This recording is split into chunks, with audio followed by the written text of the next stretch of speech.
Okay, ಎಲ್ಲರಿಗೂ voice clear ಇದೆಯಲ್ಲ? ಆಮೇಲೆ ಪ್ರೆಸೆಂಟೇಶನ್ ಕೂಡ ಕಾಣ್ತಾ ಇದೆಯಲ್ಲ? ಓಕೆ ಓಕೆ, ಇಷ್ಟೆಲ್ಲ ನಿನ್ನೆ ನೋಡಿದ್ವಿ, ಅಪ್ ಟು ಮೆಡಿಕಲ್ ರಿಪೋರ್ಟ್ ವರೆಗೂ ಮೊನ್ನೆ ಕ್ಲಾಸಲ್ಲಿ ನೋಡಿದ್ವಿ. ಇದಾದ ನಂತರ ಇವತ್ತಿನ ದಿನ ಏನು ಅಂತಂದ್ರೆ ರಿಬೇಟ್ ಫಾರ್ ಪ್ರೀಮಿಯಂ ಕ್ಯಾಲ್ಕುಲೇಷನ್, ಅಂದ್ರೆ ಕೆಲವೊಂದು ರಿಬೇಟ್ ಅಂತ ಬರುತ್ತೆ PLI ಅಥವಾ RPLI ದಲ್ಲಿ ರಿಬೇಟ್ ಅಂತ ಬರುತ್ತೆ. ಆ ರಿಬೇಟ್ ಕ್ಯಾಲ್ಕುಲೇಷನ್ ನ ಹೆಂಗ್ ಮಾಡ್ತೀವಿ ಅಂತ.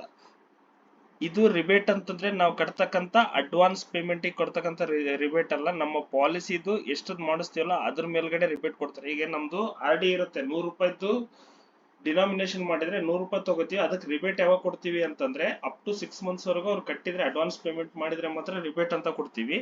ಅದು ಒಂಥರದ ರಿಬೇಟ್. ಆದ್ರೆ PLI ದಲ್ಲಿ ಇನ್ನೊಂದ್ ತರದ ರಿಬೇಟ್ ಇದೆ. ನೀವು ಯಾವ್ದಾದ್ರು ಪೋಸ್ಟ್ ಇನ್ಫೋದಲ್ಲಿ ಕ್ಯಾಲ್ಕುಲೇಷನ್ ಮಾಡಕ್ ಹೋಗ್ತಾ ಇರ್ತಿರಲ್ಲ PLIದು, ಅದ್ರದ್ದು ಯಾರಾದ್ರೂ ಕಸ್ಟಮರ್ದು ಕೇಳ್ತಾ ಇದ್ರು ಕ್ಯಾಲ್ಕುಲೇಷನ್ ನೋಡಿದ್ರಿ ಅಂತಂದ್ರೆ ಅಲ್ಲಿ ರಿಬೇಟ್ ಅಂತ ಒಂದು ಕಾಲಮ್ ಕೂಡ ಬಂದಿರುತ್ತೆ, ಹೌದಾ?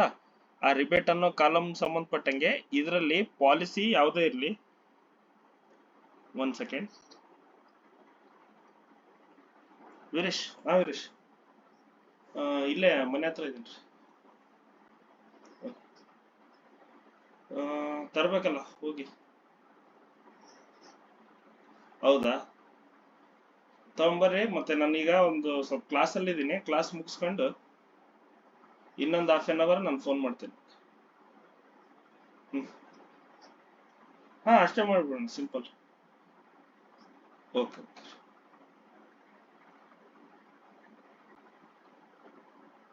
ಸಾರಿ, ಈ ಪ್ರೀಮಿಯಂ ಏನ್ ಕ್ಯಾಲ್ಕುಲೇಷನ್ ಮಾಡ್ತೀವಲ್ಲ, ಆ ಪ್ರೀಮಿಯಂ ಕ್ಯಾಲ್ಕುಲೇಷನ್ ಮಾಡೋದ್ರಲ್ಲಿ ರಿಬೇಟ್ ಆಪ್ಷನ್ ಕೂಡ ಇದೆ. ನಮ್ದು ಎಷ್ಟು 1000 ಸಮ್ ಅಶ್ಯೂರ್ಡ್ ಮಾಡಿರ್ತೀವಿ ಅದ್ರ ಮೇಲ್ಗಡೆ ರಿಬೇಟ್ ಅನ್ನ ಆಲ್ರೆಡಿ ಕ್ಯಾಲ್ಕುಲೇಟ್ ಮಾಡಿ ಅದನ್ನ ಮೈನಸ್ ಮಾಡ್ಬಿಟ್ಟೆ ನಮ್ದು ಪ್ರೀಮಿಯಂ ನ ಕ್ಯಾಲ್ಕುಲೇಟ್ ಮಾಡಿರ್ತಾರೆ. So policies of 20,000 and above, 20,000 ಅಥವಾ ಅದಕ್ಕೆ ಜಾಸ್ತಿ ಇತ್ತು ಅಂತಂದ್ರೆ ₹2 rebate is given in monthly premium. ಅಂದ್ರೆ ಮಂತ್ಲಿ ಪ್ರೀಮಿಯಂ ಏನಿರುತ್ತೆ ಅದಕ್ಕೆ ₹1 ಅಷ್ಟು 20,000ಕ್ಕೆ ₹1 ರಿಬೇಟ್ ಕೊಟ್ಕೋತಾ ಹೋಗ್ತಾರೆ. ಯಾವುದಕ್ಕೆ? ಪಾಲಿಸೀಸ್ ಆಫ್ ₹20,000 ಸಮ್ ಅಶ್ಯೂರ್ಡ್ ಇದ್ದು. ಮತ್ತೆ 20,000 ಅಂದ ತಕ್ಷಣ ಪ್ರೀಮಿಯಂ ಅಲ್ಲ, ಸಮ್ ಅಶ್ಯೂರ್ಡ್ 20,000 ಅಂಡ್ ಅಬೋವ್ ಇತ್ತು ಅಂತಂದ್ರೆ ಪ್ರತಿಯೊಂದು ಇದಕ್ಕೆ ₹2 ಸಾರಿ ₹1 ರಿಬೇಟ್ ಕೊಟ್ಕೋತ ಹೋಗ್ತಾರೆ. ಅದೇ ಯುಗಾಲ್ ಸುರಕ್ಷಾ ಅಂತಂದ್ರೆ ಜಾಯಿಂಟ್ ಅಕೌಂಟ್ ಅಂತ ಏನ್ ಕರಿತೀವಲ್ಲ, ಗಂಡ ಹೆಂಡತಿ ಕೂಡಿಸಿ ಏನ್ ಮಾಡಿಸ್ತೀವಲ್ಲ ಅದನ್ನ, ಆ ಯುಗಾಲ್ ಸುರಕ್ಷಾ ಅಕೌಂಟಿಗೆ ಇದಕ್ಕೆ ಪಾಲಿಸಿಗೆ ಮಾತ್ರ ರಿಬೇಟ್ ಎಷ್ಟು ಅಲೋಡ್ ಫಾರ್ ಫಸ್ಟ್ 40,000ಕ್ಕೆ ₹1 ಇದೆ. ಅದಾದ ನಂತರ ಎವ್ರಿ ಅಡಿಷನಲ್ 10,000ಗೆ ₹1 ಕೊಟ್ಕೋತ ಹೋಗ್ತಾರೆ. ಇದಕ್ಕಾದ್ರೆ ಪ್ರತಿ ಅಡಿಷನಲ್ 20,000ಗೆ ಏನ್ ಮಾಡ್ತಾರೆ, ₹1 ರಿಬೇಟ್ ಕೊಟ್ಕೋತ ಹೋಗ್ತಾರೆ. ಈಗ ಯಾರಾದ್ರೂ ಪೋಸ್ಟ್ ಇನ್ಫೋ ಓಪನ್ ಮಾಡ್ರಿ, ಒಬ್ರು ಪೋಸ್ಟ್ ಇನ್ಫೋದಲ್ಲಿ ಒಂದು ಯಾವ್ದೋ ಡೇಟ್ ಆಫ್ ಬರ್ತಿಗೆ ಕ್ಯಾಲ್ಕುಲೇಷನ್ ಮಾಡ್ರಿ, ₹1,00,000 ಪಾಲಿಸಿ ಅನ್ಕೊಳ್ರಿ, ಅದು ಕ್ಯಾಲ್ಕುಲೇಷನ್ ಮಾಡ್ಕೊಳ್ರಿ. ಕ್ಯಾಲ್ಕುಲೇಷನ್ ಮಾಡಿ ನೋಡ್ರಿ, ಅಲ್ಲಿ ಸಿಗುತ್ತೆ ನಿಮ್ಗೆ.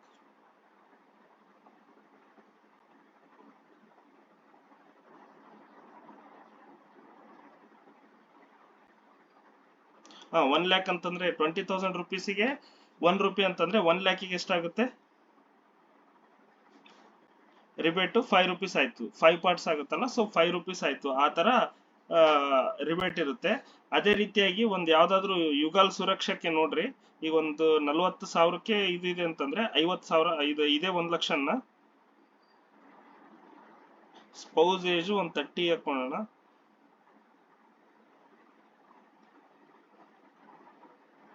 ಫಸ್ಟ್ 40ಗೆ ಎಷ್ಟಾಗುತ್ತೆ? ₹1 ಆಗುತ್ತೆ. ನೆಕ್ಸ್ಟ್ ಅಡಿಷನಲ್ 6 ಇವಕ್ಕೆ ಏನಾಗುತ್ತೆ?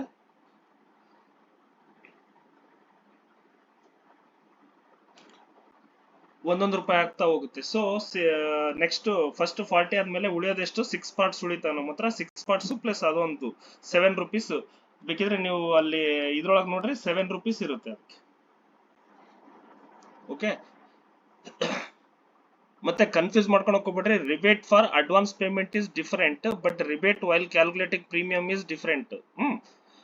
ಇದು ಪ್ರೀಮಿಯಂ ಕ್ಯಾಲ್ಕುಲೇಟ್ ಏನ್ ಮಾಡ್ತೀವಲ್ಲ, ಅದು ಪ್ರತಿ ಸಲ ನಾವು ಸಮ್ ಅಶ್ಯೂರ್ಡ್ ಏನ್ ಕ್ಯಾಲ್ಕುಲೇಟ್ ಮಾಡ್ತೀವಿ, ಆ ಸಮ್ ಅಶ್ಯೂರ್ಡ್ ಮೇಲ್ಗಡೆ ಪ್ರತಿ ಒಂದು 20,000 ರೂಪಾಯಿಗೆ ₹1 ಹಂಗೆ ರಿಬೇಟ್ ಕ್ಯಾಲ್ಕುಲೇಷನ್ ಆಗ್ತಾ ಇರುತ್ತೆ. ಅದೇ ಯುಗಾಲ್ ಸುರಕ್ಷಾ ಪಾಲಿಸಿ ಇತ್ತು ಅಂತಂದ್ರೆ 40,000 ತನಕ ₹1, ನೆಕ್ಸ್ಟ್ ಈಚ್ 10,000 ರುಪೀಸ್ಗೆ ₹1 ಯುಗಾಲ್ ಸುರಕ್ಷಕ್ಕೆ ಇರುತ್ತೆ. ಯಾಕಂದ್ರೆ ಯುಗಾಲ್ ಸುರಕ್ಷಕ್ಕೆ ಯಾಕೆ ಈ ಫೆಸಿಲಿಟಿ ಕೊಟ್ಟಿದ್ದಾರೆ ಅಂದ್ರೆ, ಇಬ್ಬರಿಗೋಸ್ಕರ ಪ್ರೀಮಿಯಂ ಇರುತ್ತೆ, ಅದು ಇಬ್ಬರದು ಪ್ರೀಮಿಯಂ ಇರೋದ್ರಿಂದ ಆ ತರ ಫೆಸಿಲಿಟಿ ಕೊಟ್ಟಿರ್ತಾರೆ. ಈಗ ಒಂದು ಎಕ್ಸಾಂಪಲ್ ಇದೆ ನೋಡ್ರಿ, an employee of 30 years age takes a policy of ₹1 lakh maturity at the age of 58. Monthly premium ಎಷ್ಟಿದೆ? ₹28 ಇದೆ. ಫಾರ್ 10,000 ಗೆ ಮಂತ್ಲಿ ಪ್ರೀಮಿಯಂ ₹28 ಇದೆ. ಅಂದ್ರೆ ಅದೇ 1 ಲಕ್ಷ ಆಯ್ತಂದ್ರೆ ₹280. 1 ಲಕ್ಷ ಅಂತಂದ್ರೆ ರಿಬೇಟ್ ಎಷ್ಟು? ಮೈನಸ್ ₹5. ಸೊ ಅವ್ರ ಹತ್ರ ನಾವು ಟೋಟಲ್ ಆಗಿ ಎಷ್ಟು ಇಸ್ಕೊತೀವಿ ಅಂತಂದ್ರೆ ₹275 ಇಸ್ಕೊತೀವಿ. ಆಮೇಲೆ ಅವ್ರದ್ದು ಎಂಟೈರ್ ಪೂರಾ ಸರ್ವಿಸ್ ಅಲ್ಲಿ 275 into 12,000 ಅಂತಂದ್ರೆ 12 ಮಂತ್ಸ್ ಅಂತಂದ್ರೆ 3,300 ಪರ್ ಇಯರ್ ಆಗುತ್ತೆ. ಅದೇ ರೀತಿಯಾಗಿ 28 ಇಯರ್ಸ್ಗೆ ಅವ್ರದ್ದು ಏನಾದ್ರು ಮೆಚೂರ್ 58 ಇಯರ್ಸ್ ಅಂತಂದ್ರೆ 28 ಇಯರ್ಸ್ ಆಗುತ್ತಲ್ಲ, 28 ಇಯರ್ಸ್ಗೆ ಅಂತಂದ್ರೆ ಟೋಟಲ್ ಎಷ್ಟಾಗುತ್ತೆ? 28 into 3,300 ಅಂತಂದ್ರೆ ₹92,400 ಅವ್ರ ಆಗುತ್ತೆ. ಬಟ್ ಎಂಡೋಮೆಂಟ್ ಅಶ್ಯೂರೆನ್ಸ್ ಮಾಡಿಸೋದ್ರಿಂದ ₹52 per 1000 ಬೋನಸ್ ಇದೆ. ಸೊ ಫಾರ್ 52 per 1000 ಬೋನಸ್, ಅದೇ 1 ಲಕ್ಷಕ್ಕಾದ್ರೆ 52,200 ಆಗುತ್ತೆ. ಟೋಟಲ್ ಬೋನಸ್ 28 ಇಯರ್ಸ್ ಅಲ್ಲಿ ಅರ್ನ್ ಆಗೋದೆಷ್ಟು? 1,45,000. ಅವ್ರದ್ದು ವ್ಯಾಲ್ಯೂ 1 lakh, ಬೋನಸ್ ಬಂದು 1,45,600, ಟೋಟಲ್ 2,45,600. ಅದಾದ ನಂತರ ಇದು ಅಬೌಟ್ 20 ಇಯರ್ಸ್ ಆಗುತ್ತೆ. ಸೊ ಅಬೌಟ್ 20 ಇಯರ್ಸ್ ಆಗೋದ್ರಿಂದ ಟರ್ಮಿನಲ್ ಬೋನಸ್ ಕೂಡ ಎವ್ರಿ 20,000 ರುಪೀಸ್ಗೆ ₹20 ಕೊಟ್ಕೋತ ಹೋಗ್ತೀವಲ್ಲ, ಅದೇ ತರ 1 ಲಕ್ಷ ಅಂತಂದ್ರೆ ಎಷ್ಟಾಗುತ್ತೆ? ₹200 ಆಗುತ್ತೆ. ₹200 ಆಗಿ ಟೋಟಲ್ ಎಷ್ಟಾಗುತ್ತೆ ಬೆನಿಫಿಟ್ಸ್? ₹1,53,400. ಅವ್ರು ಕಟ್ಟಿದ ಎಷ್ಟು ಕಟ್ಟಿರ್ತಾರೆ? 92,400 ಕಟ್ತಾರೆ. ಅವರಿಗೆ ಟೋಟಲ್ ಆಗೋದು 1,53,000, 2,45,600 ಆಗುತ್ತೆ. ಅದನ್ನ ಮೈನಸ್ ಮಾಡಿದ್ರೆ 1,53,200 ಪ್ಲಸ್ ಟರ್ಮಿನಲ್ ಬೋನಸ್ ಸೇರಿಸಿ ₹1,53,400 ಅವ್ರಿಗೆ ಆಗ್ತಕ್ಕಂಥ ಲಾಭ. ಓಕೆ, ಕನ್ಫ್ಯೂಸ್ ಆಗ್ಬೇಡ್ರಿ. ಅದು ರಿಬೇಟ್ ಬಂದು ಪ್ರೀಮಿಯಂ ಕ್ಯಾಲ್ಕುಲೇಷನ್ಗೆ, ಇಲ್ಲಿ ರಿಬೇಟ್ ಬಂದು ಅಡ್ವಾನ್ಸ್ ಪ್ರೀಮಿಯಂ. ನಾವೇನಾದ್ರೂ ಅಡ್ವಾನ್ಸ್ ಆಗಿ ಪ್ರೀಮಿಯಂ ಕಟ್ಟಿದ್ವಿ ಅಂತಂದ್ರೆ ಇದ್ರ ಮೇಲ್ಗಡೆ ಮ್ಯಾಕ್ಸಿಮಮ್ ಕ್ವಶನ್ ಕೇಳಲ್ಲ. ಕೇಳಿದ್ರೆ ಇದನ್ನ ಇಷ್ಟೇ ಕೇಳ್ಬೋದು, 20,000ಗೆ ಎಷ್ಟಾಗುತ್ತೆ ಅಥವಾ ಅದರ್ ಪಾರ್ಟಿಗೆ ಎಷ್ಟಾಗುತ್ತೆ.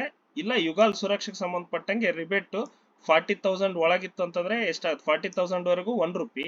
ನೆಕ್ಸ್ಟ್ ಅಡಿಷನಲ್ ಎವ್ರಿ 10,000ಗೆ ₹1 ಕೇಳಿದ್ರೆ ಕೇಳ್ಬೋದು. ಬಟ್ ಇದು ರಿಬೇಟ್ ಫಾರ್ ಅಡ್ವಾನ್ಸ್ ಪ್ರೀಮಿಯಂಗೆ ಏನಿದೆ, ಇದಕ್ಕೆ ಬೇರೆ ಚಾರ್ಟ್ ಇದೆ. 12 ಮಂತ್ಸ್, ಸಪೋಸ್ ನನ್ನ ಪಾಲಿಸಿ 15/5/2024ಗೆ ಎಕ್ಸೆಪ್ಟ್ ಮಾಡಿದೆ, ನಾನು 31/5/2024 ತನಕ ನನ್ನ ಅಡ್ವಾನ್ಸ್ ಆಗಿ ಪೇಮೆಂಟ್ ಮಾಡಿದೆ ಅಂತಂದ್ರೆ 2% ಆಫ್ ಟೋಟಲ್ ಪ್ರೀಮಿಯಂ. ಅಂದ್ರೆ ಈಗ ಸಪೋಸ್ ನಂದು ₹280 ಪಾಲಿಸಿ ಇತ್ತು ಅಂತಂದ್ರೆ, ₹275 ಪಾಲಿಸಿ ಐತೆ ಅಂತಂದ್ರೆ 12 ತಿಂಗಳದ್ದು ಕಟ್ತೀನಲ್ಲ, ಆ 12 ತಿಂಗಳದ್ದು ಎಷ್ಟಾಗುತ್ತೆ ಟೋಟಲ್ ಪ್ರೀಮಿಯಂ, ಅದ್ರೊಳಗಡೆ 2% ಅನ್ನ ರಿಬೇಟ್ ತರ ಕೊಡ್ತಾರೆ ನನ್ಗೆ. ಅದೇ ಸಪೋಸ್ 6 ಮಂತ್ಸ್ ಒಳಗಡೆ ಇತ್ತು ಅಂತಂದ್ರೆ 1% ಆಫ್ ಟೋಟಲ್ ಪ್ರೀಮಿಯಂ.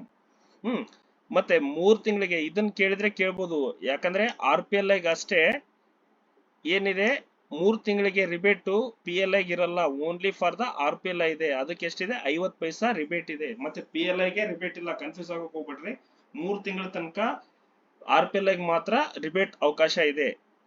ಇದು ಯಾವುದಕ್ಕೆ? ಯುಗಾಲ್ ಸುರಕ್ಷೆ ಬಿಟ್ಟು ಮಿಕ್ಕಿದ ಎಲ್ಲಾ ಪಾಲಿಸಿಗಳು ಏನಿದಾವಲ್ಲ ಎಲ್ಲಾ ಪಾಲಿಸಿಗೂ ಅನ್ವಯ ಆಗುತ್ತೆ. ಅದೇ ಯುಗಾಲ್ ಸುರಕ್ಷೆಗೆ ಸಂಬಂಧಪಟ್ಟಂಗಾದ್ರೆ ಯುಗಾಲ್ ಸುರಕ್ಷಾದ ಏನ್ ಕಂಡೀಷನ್ ಹೇಳುತ್ತೆ ಅಂತಂದ್ರೆ, ಸಪೋಸ್ ನಾವು 12 ಮಂತ್ಸ್ ಕಟ್ಟಿದ್ವಿ ಅಂತಂದ್ರೆ 50% ಆಫ್ 1 ಮಂತ್ಸ್ ಪ್ರೀಮಿಯಂ, ಅಂದ್ರೆ ಟೋಟಲ್ ಪ್ರೀಮಿಯಂದು 2% ಅದರ್ ದೆನ್ ಯುಗಾಲ್ ಸುರಕ್ಷಾ ಏನಿರುತ್ತೆ ಅದರಲ್ಲಿ. ಈಗ ಸಪೋಸ್ ನಂದು ₹1,00,000 ಪಾಲಿಸಿ, ಈಗ ₹10,000 ನಂದು ಏನಾದ್ರೂ ಒಂದು ವರ್ಷಕ್ಕೆ ಆಗ್ತಾ ಇತ್ತು ಅಂತಂದ್ರೆ 2% ಅಂದ್ರೆ ಎಷ್ಟಾಗುತ್ತೆ?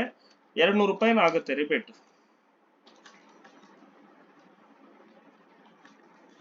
₹200 ರಿಬೇಟ್ ಆಗುತ್ತೆ.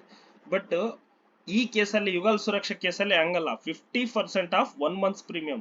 ಈಗ ಎಕ್ಸಾಂಪಲ್ ನಂದು 1 ತಿಂಗಳಿಗೆ ಯುಗಾಲ್ ಸುರಕ್ಷಾದಲ್ಲಿ ನಾನು ತಿಂಗಳ ಒಂದು ₹1,500 ಪಾಲಿಸಿ ಕಟ್ತಾ ಇರ್ತೀನಿ. ಇದ್ರ ತರ 12 ತಿಂಗಳದ್ದು ಪಾಲಿಸಿ ₹18,000 ಕಟ್ತೀನಿ. ಇದನ್ನ ನೀವು ಕನ್ಫ್ಯೂಸ್ ಆಗಿ 2% ಅಂತ ಮಾಡಿದ್ರೆ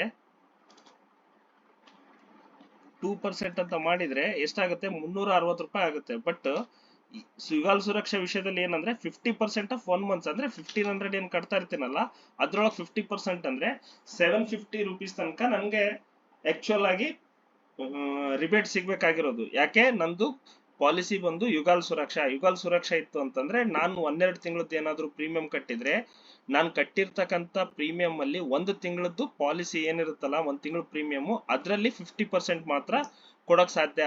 ಅದೇ ಅದರ್ ದ್ಯಾನ್ ಯುಗಾಲ್ ಸುರಕ್ಷಾ ಇತ್ತು ಅಂತಂದ್ರೆ ಟೋಟಲ್ ಅಮೌಂಟ್ ಗೆ 2%, ಲೈಕ್ ಆರ್ ಡಿ ಹೆಂಗ್ ಮಾಡ್ತೀವಲ್ಲ ಆ ತರ ಕ್ಯಾಲ್ಕುಲೇಷನ್ ಮಾಡ್ತೀವಿ. ಬಟ್ ಯುಗಾಲ್ ಸುರಕ್ಷಾಗೆ ಆ ತರ ಇಲ್ಲ, ಕನ್ಫ್ಯೂಸ್ ಆಗಕ್ ಹೋಗ್ಬಿಟ್ರಿ.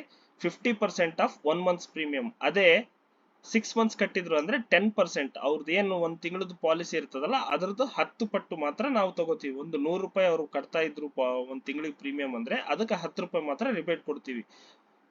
ಅದೇ 3 ತಿಂಗಳು ಕಟ್ಟಿದ್ರೆ ಯುಗಾಲ್ ಸುರಕ್ಷಾಗಷ್ಟೇ 3 ತಿಂಗಳಿಗೆ ಅವಕಾಶ ಇದೆ. 2% ಆಫ್ 1 ಮಂತ್ಸ್ ಪ್ರೀಮಿಯಂ ಅಂದ್ರೆ ಒಂದು 100 ರೂಪಾಯಿ ಅವ್ರು ಏನಾದ್ರು ಒಂದ್ ತಿಂಗಳಿಗೆ ಪ್ರೀಮಿಯಂ ಇತ್ತು ಅಂತಂದ್ರೆ 2 ರೂಪಾಯಿ ರಿಬೇಟ್ ನ ಅವ್ರಿಗೆ ಕೊಡ್ತೀವಿ. ಇದಾದ ನಂತರ ಕೆಲವೊಂದಿಷ್ಟು ಫೀಚರ್ಸ್ ಇದಾವೆ. The validity of medical certificate. ನಾವೇನ್ ಮೆಡಿಕಲ್ ಸರ್ಟಿಫಿಕೇಟ್ ಅನ್ನ ಪ್ರೊಡ್ಯೂಸ್ ಮಾಡ್ತೀವಲ್ಲ, ಮೆಡಿಕಲ್ ಸರ್ಟಿಫಿಕೇಟ್ ವ್ಯಾಲ್ಯೂ ಬಂದು ಎಷ್ಟು ದಿನ ಇರುತ್ತೆ? 60 ಡೇಸ್ ಇರುತ್ತೆ. ಇಫ್ 60 ಡೇಸ್ ದಾಟಿತು ಅಂತಂದ್ರೆ ಸೆಕೆಂಡ್ ಮೆಡಿಕಲ್ ಎಕ್ಸಾಮಿನೇಷನ್ ಮಾಡಿಸ್ಬೇಕು. ಅದು ಏನಾದ್ರೂ ಕಸ್ಟಮರ್ ಕಡೆಯಿಂದ ಏನಾದ್ರೂ ಮಿಸ್ಟೇಕ್ ಆಗಿತ್ತು ಇಲ್ಲ ಏನಾದ್ರೂ ಪ್ರಾಬ್ಲಮ್ ಆಗಿತ್ತು ಅಂದ್ರೆ ಸೆಕೆಂಡ್ ಎಕ್ಸಾಮಿನೇಷನ್ ಫೀನ ಕಸ್ಟಮರೇ ಬೇರ್ ಮಾಡಬೇಕು.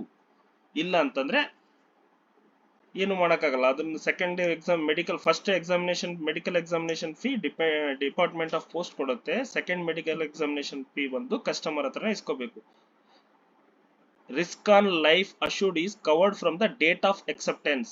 ಇದು ವೆರಿ ವೆರಿ ಇಂಪಾರ್ಟೆಂಟ್. ಏನಂತಂದ್ರೆ ಅವ್ರದ್ದು ಲೈಫ್ ಕವರ್ ಏನಿರುತ್ತಲ್ಲ, ಲೈಫ್ ಕವರ್ ಆಗೋದು ಯಾವಾಗ್ಲಿಂದ ಸ್ಟಾರ್ಟ್ ಆಗುತ್ತೆ ಅಂದ್ರೆ date of acceptance. In case ಆ ಪಾಲಿಸಿ ಲ್ಯಾಪ್ಸ್ ಆಗಿತ್ತು ಅಂದ್ರೆ ಡೇಟ್ ಆಫ್ ರಿವೈವಲ್ ಯಾವಾಗ ಆಗುತ್ತಲ್ಲ, ಡೇಟ್ ಆಫ್ ರಿವೈವಲ್ ಇಂದ ಅವ್ರದ್ದು ಪಾಲಿಸಿ ಇದ್ರದ್ದು ಕವರ್ ಆಗುತ್ತೆ. ಸೊ ಸಪೋಸ್ ನಾವು ಡೇಟ್ ಆಫ್ ಅಕ್ಸೆಪ್ಟೆನ್ಸ್ ನಾನೀಗ 2021ರಲ್ಲಿ ನಾನು ಪಾಲಿಸಿ ಮಾಡಿಸಿರ್ತೀನಿ, 2020ರಲ್ಲಿ ಪಾಲಿಸಿ ಮಾಡಿಸಿರ್ತೀನಿ. 2020ರಲ್ಲಿ ಪಾಲಿಸಿ ಮಾಡಿಸಿ ಈಗ ಆಲ್ರೆಡಿ ನನ್ನ 4 ವರ್ಷ ಆಗಿದೆ. ಬಟ್ ನಂದು ಸೈಲೆಂಟ್ ಆಗಿಬಿಟ್ಟಿದೆ ಅಕೌಂಟ್. ಸೈಲೆಂಟ್ ಇದ್ದ ಸೆನ್ಸ್ ಏನು, ಲ್ಯಾಪ್ಸ್ ಆಗಿಬಿಟ್ಟಿದೆ. ಲ್ಯಾಪ್ಸ್ ಆಗಿದೆ ಅಂತಂದು ರಿವೈವಲ್ ಕೊಟ್ಟಿದ್ದೀನಿ. ಈಗ 2024ರಲ್ಲಿ ರಿವೈವಲ್ ಮಾಡಿಸಿದಂದ್ರೆ ಆ ಹಿಂದೆ ಕಟ್ಟಿರ್ತಕ್ಕಂಥ 3 ವರ್ಷ ಡೇಟ್ ಆಫ್ ಅಕ್ಸೆಪ್ಟೆನ್ಸ್ ಅಂತ ತಗೊಳಂಗಿಲ್ಲ. ಈಗಿಂದ ಹಿಡಿದು ಮತ್ತೆ 3 ವರ್ಷದ ತನಕ ಈ ಪಾಲಿಸಿನ ಅರ್ಲಿ ಪಾಲಿಸಿ ಅಂತಾನೆ ಟ್ರೀಟ್ ಮಾಡ್ತೀವಿ. ಸೊ ಯಾವಾಗೇ ಆಗ್ಲಿ ರಿವೈವಲ್ ಆಗೋಕೆ ಯಾವುದೇ ಪಾಲಿಸಿಗಳನ್ನ ನೀವು ಬಿಡಕ್ ಹೋಗ್ಬೇಡ್ರಿ. ರೆಗ್ಯುಲರ್ ಆಗಿ ಕಸ್ಟಮರ್ ಜೊತೆ ಟಚ್ ನಾಗಿರ್ರಿ, ಅವ್ರಿಗೆ ಹೇಳ್ಕೊತಾ ಇರ್ರಿ. ಸರ್ ಪಾಲಿಸಿ ಲ್ಯಾಪ್ಸ್ ಆಗುತ್ತೆ, ರಿವೈವಲ್ ಆಯ್ತು ಅಂತಂದ್ರೆ ನಿಮ್ಗೆ ನಾಳೆ ರಿಸ್ಕ್ ಫ್ಯಾಕ್ಟರ್ ಕಡಿಮೆ ಆಗುತ್ತೆ ಅಂತಂದು ಹೇಳ್ಕೊತಾ ಹೋಗ್ರಿ. President of India reserve the right for any addition, alteration and modification in PLI rules. PLI rules ಗಳನ್ನ ಚೇಂಜ್ ಮಾಡೋಕ್ಕಾಗ್ಲಿ, ತೆಗಿಯೋಕ್ಕಾಗ್ಲಿ, ಯಾವ್ದಾದ್ರು ಮಾಡಿಫಿಕೇಶನ್ ಮಾಡೋಕ್ಕಾಗ್ಲಿ, ಏನಾದ್ರೂ ತಿದ್ದುಪಡಿ ಮಾಡೋಕ್ಕಾಗ್ಲಿ ಇರ್ತಕ್ಕಂಥ ಅವಕಾಶ ಯಾರಿಗಿದೆ ಅಂತಂದ್ರೆ ಕೇವಲ ಪ್ರೆಸಿಡೆಂಟ್ ಆಫ್ ಇಂಡಿಯಾಗಿದೆ. ಆದ್ರೆ ಆ ಪ್ರೆಸಿಡೆಂಟ್ ಆಫ್ ಇಂಡಿಯಾ ಅವರು ಅಡ್ಮಿನಿಸ್ಟ್ರೇಟಿವ್ ಪವರ್ ನ ಯಾರಿಗೆ ಹೊಲಿಸ್ಕೊಟ್ಟಿರ್ತದೆ ಅಂತಂದ್ರೆ DG ಪೋಸ್ಟ್, ನಮ್ಮ ಡಿಪಾರ್ಟ್ಮೆಂಟ್ ಆಫ್ ಪೋಸ್ಟ್ ನ ಇದು ಡೈರೆಕ್ಟರ್ ಜನರಲ್ ಪೋಸ್ಟ್ ಏನಿರ್ತಾರಲ್ಲ ಅವರಿಗೆ ಅಡ್ಮಿನಿಸ್ಟ್ರೇಟಿವ್ ಪವರ್ ಆಫ್ PLI ನ ಕೊಟ್ಟಿರ್ತಾರೆ. ಯಾರು ಡೆಲಿಗೇಷನ್ ಆಫ್ ಪವರ್ ನ ಯಾರು ಪ್ರೆಸಿಡೆಂಟ್ ಆಫ್ ಇಂಡಿಯಾ ಅವರು DG ಪೋಸ್ಟ್ ಅವರಿಗೆ ಕೊಟ್ಟಿರ್ತಾರೆ. ಇದಾದ ನಂತರ ಕೆಲವೊಂದು ಟರ್ಮ್ಗಳು. Due date of premium. Due date of premium ಅಂದ್ರೆ the first day of the month for which the premium is payable. ಅಂದ್ರೆ ಈಗ ಮಾರ್ಚ್ ತಿಂಗಳು, ಈಗ ಮೇ ತಿಂಗಳಿದೆಯಲ್ಲ, ಮೇ ತಿಂಗಳು 1ನೇ ತಾರೀಕು ಏನ್ ಬರುತ್ತಾ ಆ 1ನೇ ತಾರೀಕಿನೇ ನಾವು ಡ್ಯೂ ಡೇಟ್ ಅಂತ ಕರಿತೀವಿ. ಡ್ಯೂ ಡೇಟ್ ಆಫ್ ಪ್ರೀಮಿಯಂ ಅಂತಂದ್ರೇನು, ಯಾವ ತಿಂಗಳಿಂದ ನಾವು ಪಾಲಿಸಿದು ಪ್ರೀಮಿಯಂ ಕಟ್ಟೋದು ಉಳಿದಿದೆಯಲ್ಲ ಆ ತಿಂಗಳ ಮೊದಲನೇ ದಿನಕ್ಕೆ ನಾವು ಡ್ಯೂ ಡೇಟ್ ಅಂತ ಕರಿತೀವಿ. ಆಕ್ಚುಲಿ ನಾವೇನ್ ಮಾಡ್ತೀವಿ, PLI ನ ಎಲ್ಲಿ ತನಕ ಕಟ್ಸ್ಕೊತೀವಿ, 30 ತನಕ ವಿತೌಟ್ ಪೆನಾಲ್ಟಿ ಕಟ್ಸ್ಕೊತೀವಿ. ಬಟ್ ಪ್ರೀಮಿಯಂ ಡ್ಯೂ ಇದ್ದದ್ದು ಮಾತ್ರ 1ನೇ ತಾರೀಕಿಂದನೇ ಪ್ರೀಮಿಯಂ ಡ್ಯೂ ಇದೆ ಅಂತ ಅರ್ಥ. ಈಗ ನಾಳೆ ನಾನು 31ಕ್ಕೆ ಕಟ್ತೀನಿ ಅಂತಂದ್ರೆ ಓಕೆ ಕಟ್ಬೋದು, ಬಟ್ ಡ್ಯೂ ಡೇಟ್ ಬಂದು ಯಾವಾಗ ನಿಮ್ದು ಪ್ರೀಮಿಯಂದು 1ನೇ ತಾರೀಕೆ. ಆಮೇಲೆ ಇನ್ನ ಒಂದು important terminology, free look period. ಅಂದ್ರೆ a period of 15 days from the date of delivery of the bond. ಅಂದ್ರೆ 15 ದಿನಗಳು. ಎಲ್ಲಿಂದ 15 ದಿನಗಳು? The date of delivery of the policy bond. ನಾವು ಪಾಲಿಸಿನ ಅಕ್ಸೆಪ್ಟೆನ್ಸ್ ಮಾಡ್ಕೊಂಡ್ಮೇಲೆ ಬಾಂಡ್ ನೀನ್ ಕಳಿಸ್ತೀವಲ್ಲ ಕಸ್ಟಮರ್ಗೆ, ಆ ಕಸ್ಟಮರ್ ಆ ಬಾಂಡ್ ನ ಡೆಲಿವರಿ ಮಾಡ್ಕೊಂಡ 15 ದಿನದ ಒಳಗಾಗಿ ಸಪೋಸ್ ಅವನಿಗೆ ಆ ಪಾಲಿಸಿ ಇಷ್ಟ ಆಗಿದ್ದಿಲ್ಲ, ಇಲ್ಲ ಅಂತಂದ್ರೆ ನನ್ಗೆ ಇದು ಏನೋ ಮಿಸ್ಗೈಡ್ ಮಾಡಿ ಪಾಲಿಸಿ ಮಾಡಿಸ್ಬಿಟ್ಟಿದ್ದೀರಾ, ನನ್ಗೆ ಬೇಕಾಗಿಲ್ಲ ಅಂತಂದು ಹೇಳಿದ್ರೆ, at the address of the insurance during which the insurance may take a request to the department of post for cancellation of his policy. ಆ ತರ ಏನಾದ್ರೂ ಅವನ್ಗೆ ಪಾಲಿಸಿ ನನ್ಗೆ ಬೇಕಾಗಿಲ್ಲ ಇದನ್ನ ತೆಗೆದ್ಬಿಡ್ರಿ ಅಂತಂದ್ರೆ ಅಂತ ಟೈಮಲ್ಲಿ ಅದನ್ನ ಕ್ಯಾನ್ಸಲ್ ಮಾಡಕ್ಕೆ ಒಂದು ಅವಕಾಶ ಕೊಟ್ಟಿದ್ದಾರೆ. ಆ ಅವಕಾಶ ಬಂದು ಎಷ್ಟು ದಿನ ಇರುತ್ತೆ? 15 ದಿನ. ಎಲ್ಲಿಂದ? ನಾವು ಡೇಟ್ ಆಫ್ ಡೆಲಿವರಿ ಏನಾಗುತ್ತಲ್ಲ, ಪಾಲಿಸಿ ಬಾಂಡ್ಗಳು ಡೆಲಿವರಿ ಆಗ್ತಾವಲ್ಲ ಕಸ್ಟಮರ್ಗೆ. ಆಕ್ಚುಲಿ ನಾವು ಹೇಳ್ಬೇಕಾದ್ರೆ ಏನೋ ಒಂದು ಹೇಳಿರ್ತೀವಿ, ಬಾಂಡ್ ಅಲ್ಲಿ ಟರ್ಮ್ಸ್ ಅಂಡ್ ಕಂಡೀಷನ್ಸ್ ಬೇರೆ ಇರುತ್ತೆ. ಇದಕ್ಕೆ ಟರ್ಮ್ಸ್ ಅಂಡ್ ಕಂಡೀಷನ್ಸ್ ಗೆ ನನ್ಗೆ ಒಪ್ಪಿಗೆ ಇಲ್ಲ, ಸೊ ನನ್ಗೆ ಬೇಕಾಗಿಲ್ಲ, ಸೊ ನಾನು ಇದನ್ನ ಕ್ಯಾನ್ಸಲ್ ಮಾಡ್ಕೋತೀನಿ ಅಂತ ಕಸ್ಟಮರ್ ಹೇಳಿದ ಅಂತಂದ್ರೆ, ಇಲ್ಲ ಒಂದ್ಸಲ ಅಕ್ಸೆಪ್ಟ್ ಆಯ್ತಂದ್ರೆ ಮಾಡಕ್ ಬರಲ್ಲ ಅಂತಿಲ್ಲ. 15 ದಿನ ಡೇಟ್ ಆಫ್ ಡೆಲಿವರಿ ಬಾಂಡ್ ಯಾವಾಗ ಆಗುತ್ತೆ ಅದರಿಂದ 15 ದಿನದ ಒಳಗಾಗಿ ಆ ಪಾಲಿಸಿನ ಸಪೋಸ್ ಕ್ಯಾನ್ಸಲ್ ಮಾಡ್ಕೊಳಕ್ಕೆ ಅವಕಾಶ ಕೊಟ್ಟಿದ್ದಾರೆ. ಆ ಪೀರಿಯಡ್ ಅನ್ನ ಏನಂತ ಕರೀತಾರೆ? Free look period. ಅಂದ್ರೆ ಆ ಯಾವಾಗಾದ್ರೂ ನಾವು ಆ ಪಾಲಿಸಿನ ಕ್ಲೋಸ್ ಮಾಡಕ್ಕೆ ಒಂದು ಅವಕಾಶ ಕೊಟ್ಟಿರ್ತಕ್ಕಂಥ ಪೀರಿಯಡ್ ನ ಫ್ರೀ ಲುಕ್ ಪೀರಿಯಡ್ ಅಂತ ಕರೀತಾರೆ.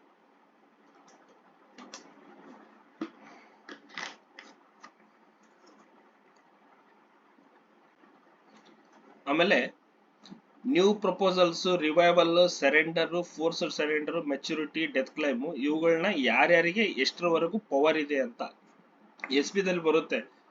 ಏನಂದ್ರೆ ಡೆತ್ ಕ್ಲೈಮ್ ಸ್ಯಾಂಕ್ಷನ್ಗೆ ಯಾರ್ಯಾರಿಗೆ ಎಷ್ಟೆಷ್ಟು ಪವರ್ ಇದೆ ಅಂತ. ಅದೇ ತರ ಇಲ್ಲಿ ಪ್ರಪೋಸಲ್ಸ್ ಎಕ್ಸೆಪ್ಟ್ ಮಾಡಕ, ರಿವೈವಲ್ ಮಾಡಕ, ಸರೆಂಡರ್ ಮಾಡಕ ಎಲ್ಲದಕ್ಕೂ ಕೆಲವೊಂದಿಷ್ಟು ಪವರ್ಸ್ ಇದಾವೆ. ಯಾರ್ಯಾರಿಗೆ ಎಲ್ಲಿವರೆಗೂ ಪವರ್ ಇದೆ ಅಂತ ಹೇಳಿದ್ದಾರೆ. Up to and equal to ₹20 lakh, ಅಂದ್ರೆ 20 ಲಕ್ಷ ಅಥವಾ 20 ಲಕ್ಷಕ್ಕಿಂತ ಒಳಗಡೆ ಇತ್ತು ಅಂತಂದ್ರೆ ಯಾರ್ಯಾರು ಮಾಡ್ಬೋದು ಅಂದ್ರೆ HSG 1 post master, high scale grade 1 post master ಆಗಿರ್ಬೋದು, ಇಲ್ಲ high scale grade 2 post master, ಇಲ್ಲ ಅಂದ್ರೆ senior post master group B officer ಏನಿರ್ತಾರಲ್ಲ ಅವ್ರಿಗೂ ಕೂಡ ಎಕ್ಸೆಪ್ಟ್ ಮಾಡಕ್ಕೆ, ರಿವೈವಲ್ ಮಾಡಕ್ಕೆ, ಸರೆಂಡರ್ ಮಾಡಕ್ಕೆ ಅವಕಾಶ ಇದೆ. ಅದೇ ರೀತಿಯಾಗಿ deputy chief post master group B officer ಏನಿರ್ತಾರಲ್ಲ, deputy post master general, deputy chief post master ಅವರು ಕೂಡ ಮಾಡಬಹುದು.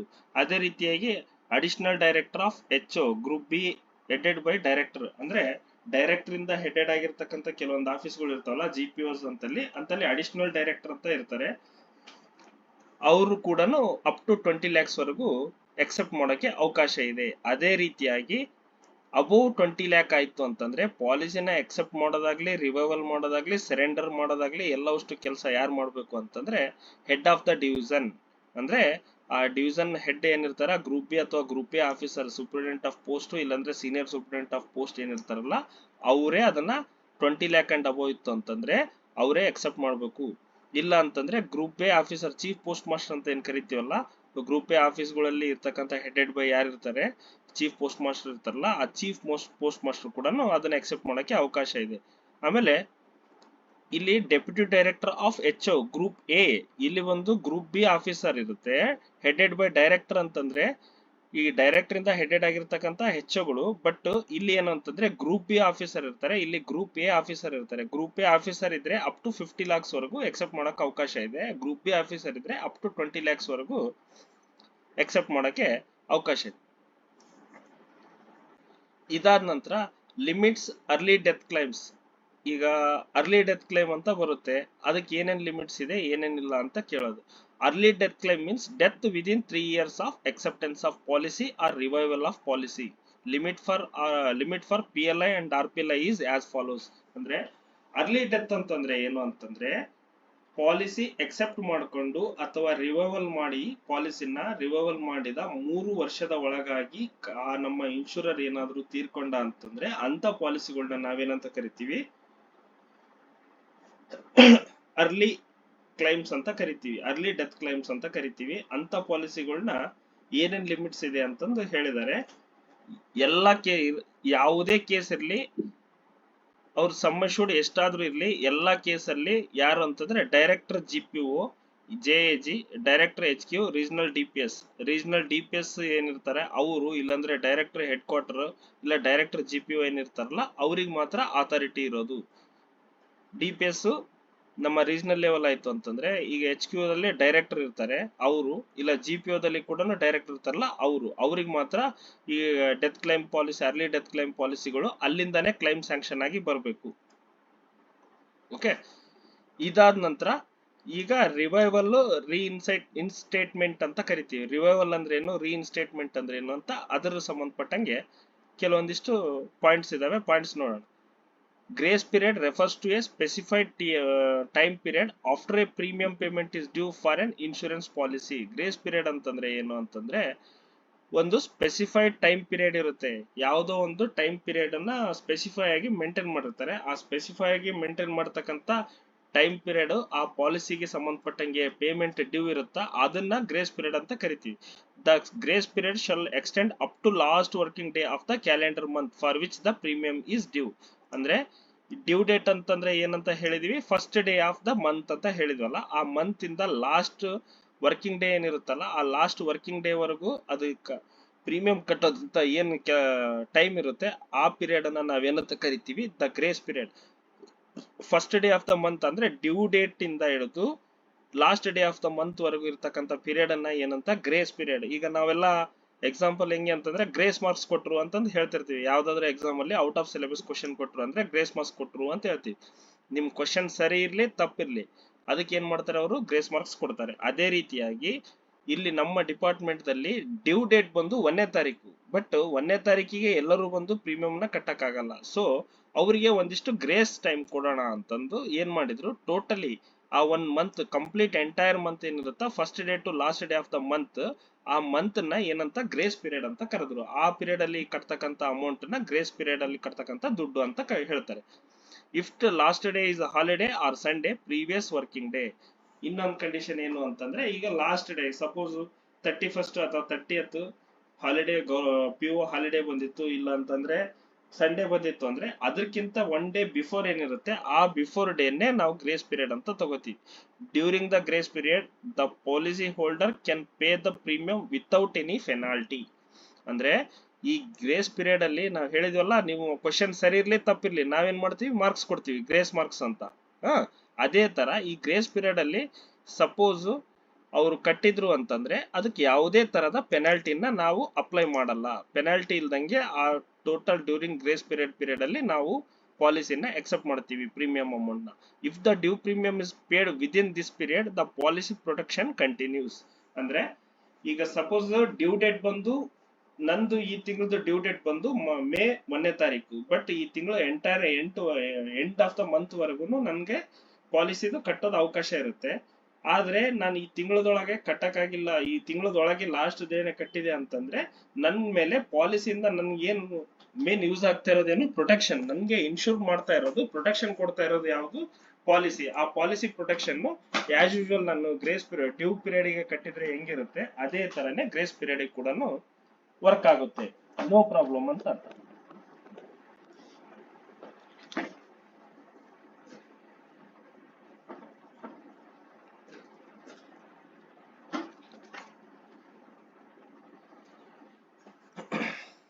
ಓಕೆ, ಕ್ಲಿಯರ್ ಆಯ್ತಾ?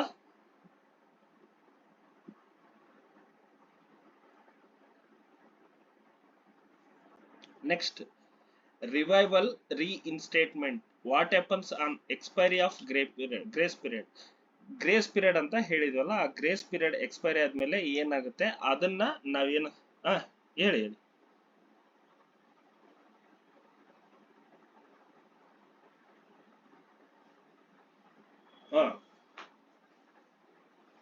ಹೇಳಿ.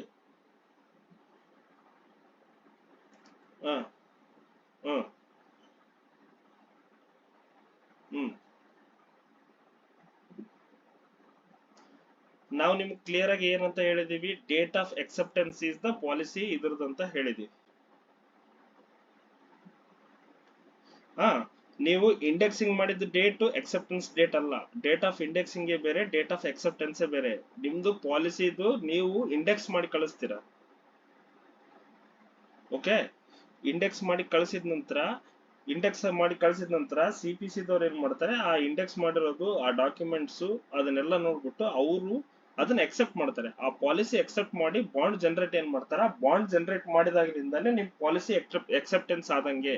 ಅಲ್ಲಿವರೆಗೂ ನಿಮ್ ಪಾಲಿಸಿ ಎಕ್ಸೆಪ್ಟೆನ್ಸ್ ಅಲ್ಲ. ಈವನ್ ಇಂಡೆಕ್ಸ್ ಮಾಡಿರುವಂತ ಪಾಲಿಸಿನ ನೀವು ಅವರು ರಿಜೆಕ್ಟ್ ಮಾಡಬಹುದು, ಎಕ್ಸೆಪ್ಟ್ ಮಾಡಬಹುದು, ಏನಾದ್ರೂ ಮಾಡಬಹುದು.